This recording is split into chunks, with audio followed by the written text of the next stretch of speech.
पास ऐसी कोई राह मिल जाए जिस पर चल के महादेव मिल जाए। जय भोलेनाथ की सभी भक्तों को सादर प्रणाम। भक्तों, आप नियमित प्रातः 5:30 बजे हमारे चैनल पर शिव महापुराण की कथाएं श्रवण करते हैं। साथ ही प्रातः 5 बजे श्रावण मास महात्म्य की कथाएं भी श्रवण करते हैं। सभी वारों की कथाएं, तिथि ज्ञान इत्यादि की जानकारी भी आपको हमारे चैनल के माध्यम से दी जाती है। भक्तों, यदि अभी तक आपने चैनल को सब्सक्राइब नहीं किया है तो अवश्य ही कर लें। साथ ही बेल आइकन भी प्रेस कर लें, जिससे आने वाले हर नए वीडियो का नोटिफिकेशन आपको तुरंत ही मिल सके। भक्तों, शिव महापुराण के कल के अध्याय में आपने नैमित्तिक पूजन विधि, काम कर्म निरूपण, आवरण पूजन विधान, शिव स्तोत्र निरूपण, सिद्ध कर्मों का निरूपण, लिंग स्थापना से फलागम, लिंग स्थापना से शिव प्राप्ति, ब्रह्मा विष्णु मोह की कथा का रसपान किया था। भक्तों, आज के इस अध्याय में शिवलिंग प्रतिष्ठा विधि, योग निरूपण, योग गति में विघ्न, योग वर्णन, मुनियों का नैमिषारण्य गमन की कथा का रसपान करेंगे। साथ ही भक्तों, कल से आप हमारे चैनल पर श्रीमद् भागवत पुराण की कथाएं श्रवण करेंगे। साथ ही भादव मास की कथाएं भी श्रवण करेंगे। तो आप सब भक्तों ने जिस प्रकार से शिव महापुराण की कथाओं को अपना प्यार दिया, उसी प्रकार से आप श्रीमद् भागवत पुराण की कथाओं को भी अपना प्यार अवश्य दीजिएगा। तो चलिए भक्तों, वीडियो शुरू करते हैं।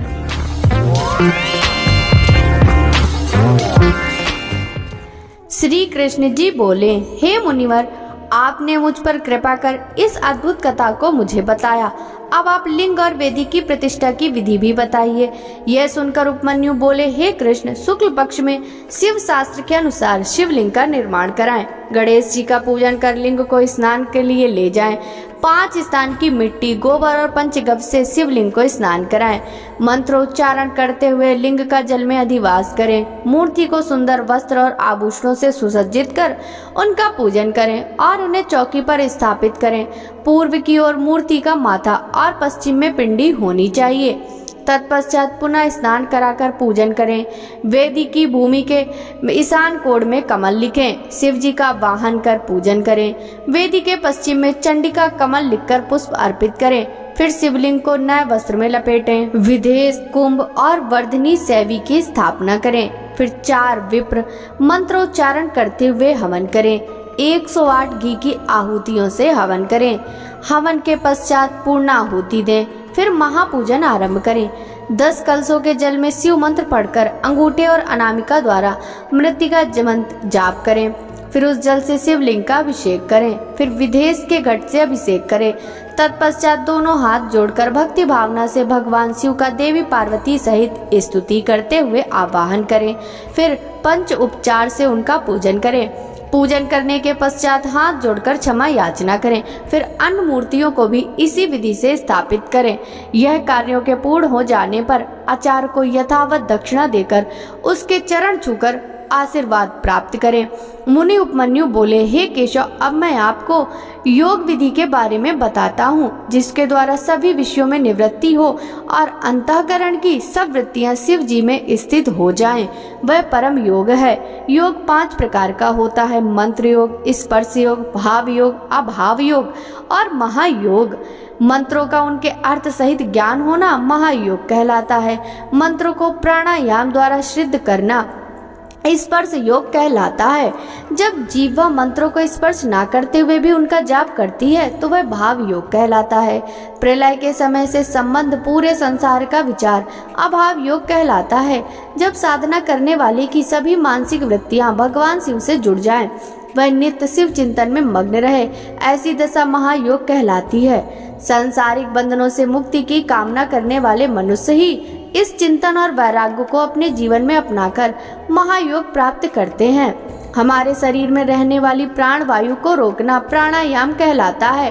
प्राणायाम रेचक, पूरक और कुंभक 3 प्रकार का होता है। साधक को इनका अभ्यास करना चाहिए, क्योंकि इसी से शरीर की शुद्धि होती है। प्राणायाम सगर्भ और अगर्भ 2 प्रकार का होता है। जप और ध्यान वाला प्राणायाम सगर्भ कहलाता है, परंतु जिसमें जप और ध्यान नहीं करते वह अगर्भ प्राणायाम कहलाता है। योगी जन सगर्भ प्राणायाम करते हैं। प्राणवायु पर विजय प्राप्त कर लेने पर भी सभी वायु उस योगी के अधिकार में आ जाती है। प्राणायाम शरीर को पुष्ट, स्वस्थ और निरोगी बनाता है।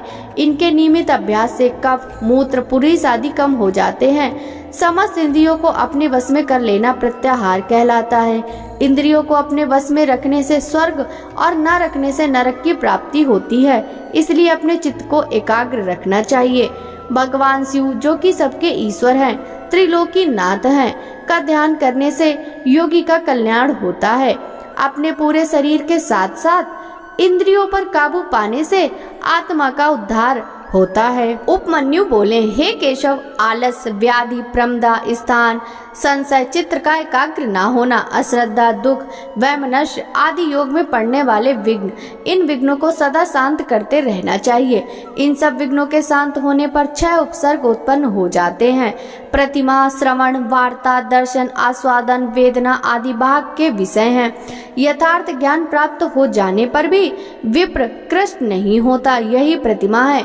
यत्न के बिना जब सब कुछ हमें सुनाई नहीं देने लगता, उसे श्रवण कहते हैं। सभी प्राणियों की बात को जानना और समझ लेना वार्ता कहलाता है। बिना कोई कोशिश किए गए जब सब कुछ आसानी से दिखाई देने लगे तो उसे दर्शन कहते हैं। दिव्य पदार्थों के स्वाद का नाम आस्वादन है। वेदना को सभी प्रकार के स्पर्शों का ज्ञान माना जाता है। योगी उपसर्ग पाकर सिद्ध हो जाता है। उपमन्यु बोले, हे केशव, त्रिलोकीनाथ भगवान शिव का सभी योगी मुनि ध्यान करते हैं। इसी के द्वारा सिद्धियां प्राप्त होती हैं। सविनय और निर्विषय आदि ध्यान कहे गए हैं। निर्विषय ध्यान करने वाली अपनी बुद्धि के विस्तार से ध्यान करते हैं और ब्रह्म में प्रवेश करते हैं। सविषय ध्यान सूर्य किरणों को आश्रय देने वाला है। शांति, प्रशांति, दीप्ति, प्रसाद ये दिव्य सिद्धियां देवी का ध्यान करते हुए प्राणायाम द्वारा सिद्ध होती हैं। बाह्य और आभ्यंतर अंधकार का विनाश प्रशांति और सभी आपत्तियों का नाश शांति है। बाह्य आभ्यंतर प्रकाश का दीप कहा जाता है। जब हमारी बुद्धि शुद्ध हो जाए, यही प्रसाद है। बाहर भीतर के सभी कार्य पूर्ण हो जाने पर सबका कारण प्रसिद्ध हो जाते हैं। भगवान शिव, जो साक्षात परमेश्वर हैं, का भक्ति पूर्वक ध्यान करने से भी सभी पाप तत्काल नष्ट हो जाते हैं। बुद्धि का प्रवाह ध्यान एवं स्मरण से होता है। समस्त ऐश्वर्य, अणिमा आदि सिद्धियां एवं मुक्ति भगवान शिव का स्मरण एवं ध्यान करने से मिलती हैं। देवादिदेव महादेव जी का ध्यान मोक्ष प्रदान करने वाला है, इसलिए ज्ञानी मनुष्यों को शिव ध्यान एवं स्मरण अवश्य करना चाहिए। ज्ञान योग यज्ञों से बढ़कर फल देता है। महायोगी योग सिद्ध कर लोक हित और लोक कल्याण हेतु लोक भ्रमण करते रहते हैं। वे विषय वासना को तुच्छ मानते हैं और सब इच्छाओं को त्याग कर वैराग्य ले लेते हैं। वे शिव शास्त्रों में वर्णित विधि के अनुसार अपनी देह का त्याग करते हैं। इससे उन्हें मुक्ति प्राप्त हो जाती है। भगवान शिव में अगाध भक्ति और श्रद्धा रखने वाले ज्ञानी मनुष्यों को इस सांसारिक मोह माया से मुक्ति मिल जाती है और वे जन्म मरण के चक्कर से मुक्त होकर परम शिव धाम को प्राप्त कर लेते हैं। सूत जी बोले, हे मुनियों, महर्षि उपमन्यु ने भगवान श्री कृष्ण को ज्ञान योग का उपदेश दिया। वही उपदेश वायुदेव ने ऋषि गणों को सुनाया था, जिसे सुनकर वे बहुत हर्षित हुए थे। प्रातः काल होने पर नैमिष तीर्थ में निवास करने वाले मुनिजन यज्ञांत स्नान के लिए परम पवित्र नदी को ढूंढने लगे। उस समय ब्रह्मा जी की आज्ञा से परम पवित्र सरस्वती नदी वहां बहने लगी। तब सब ऋषि गणों ने वहां यज्ञांत स्नान कर संध्या पितृ तर्पण किया और वहां से काशी के लिए निकल पड़े। काशी पहुंचकर उन्होंने पतित पावनी भागीरथी गंगा में स्नान किया एवं बाबा विश्वनाथ के दर्शन कर विधि अनुसार पूजन किया। काशी से वे चल पड़े। रास्ते में उन्हें एक अद्भुत दिव्य प्रकाश चारों ओर फैला दिखाई दिया, जिसमें पाशुप्रत व्रत की सिद्धियां प्राप्त भस्मधारी मुनिजन विलीन हो रहे थे। फिर शीघ्र ही वह तेज भी विलीन हो गया। यह देखकर नैमिषारण्य के सभी मुनिजन ब्रह्मा जी से मिलने ब्रह्मलोक चल दिए। वहां पहुंचकर उन्होंने ब्रह्मा जी को प्रणाम कर उनकी स्तुति की। मुनीश्वर बोले, हे जगत पिता ब्रह्मा जी, वायुदेव ज्ञान उपदेश देकर वहां से चले गए। तब हम सब ने यज्ञ कर यज्ञांत स्नान से निवृत्त हो काशी नगरी की ओर प्रस्थान किया। वहाँ गंगा में स्नान कर बाबा विश्वनाथ के दर्शन किए। वहाँ हमें एक अद्भुत तेज के दर्शन हुए। उस तेज में अनेक तपस्वी विलीन हो रहे थे। कुछ समय पश्चात वह तेज स्वयं विलीन हो गया। उसे देखकर बहुत आश्चर्य हुआ। भगवान वह क्या था? ऋषिगणों के प्रश्नों को सुनकर ब्रह्मा जी बोले, हे ऋषिगणों, आपने बहुत समय यह कहकर देवाधिदेव भगवान शिव को प्रसन्न किया। उस दिव्य तेज में प्रवेश करने वाले पाशुपत व्रतधारी मुनि थे। उसके दर्शन का यही अर्थ है कि आपको शीघ्र ही दिव्य लोक की प्राप्ति होने वाली है। इसलिए आप मोक्ष प्राप्त करने हेतु पाशुपत व्रत धारण करें। अब आप सब यहाँ से सुमेरु पर्वत पर चले जाएं। वहाँ सनत कुमार जी आपके आगमन की प्रतीक्षा कर रहे हैं। वे पूर्व में अपने अहंकार के कारण मिले साप से मुक्ति पाने के लिए वहाँ तपस्या कर रहे हैं। वहाँ उन्हें ज्ञान प्राप्त हुआ होगा। सूत जी बोले, हे मुनिवर, ब्रह्मा जी के वचन सुनकर ऋषिगण उन्हें प्रणाम कर सुमेरु पर्वत पर चले गए। वहाँ उन्होंने पर्वत शिखर पर एक सुंदर तालाब की उत्तर दिशा में तपस्या करते हुए सनत कुमार जी को देखा। मुनि उन्हें प्रणाम कर उनके पास बैठ गए। सनत कुमार जी ने आंखें खोलकर अपने पास बैठे मुनियों को देखकर उनसे प्रश्न किया, हे ऋषिवर, आप कौन हैं और यहाँ क्या कर रहे हैं?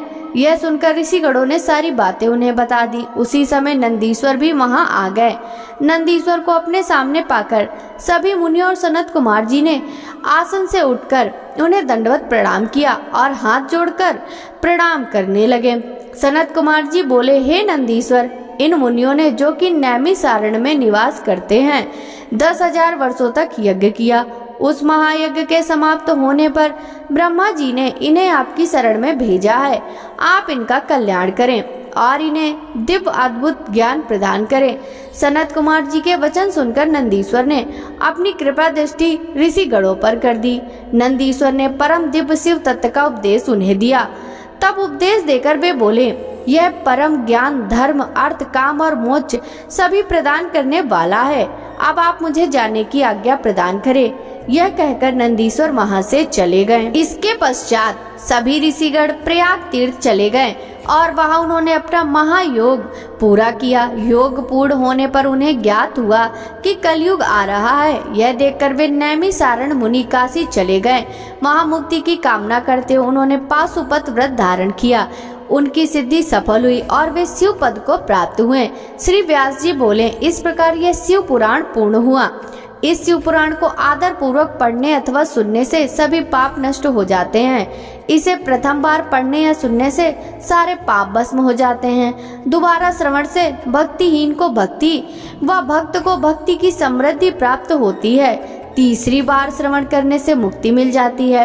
अपनी मनोकामना पूर्ण करने हेतु इसका 5 बार पाठ करना चाहिए। प्राचीन काल में शिव पुराण का 7 बार पाठ कर अनेक राजाओं, ब्राह्मणों और वैश्यों ने साक्षात शिव दर्शन किए।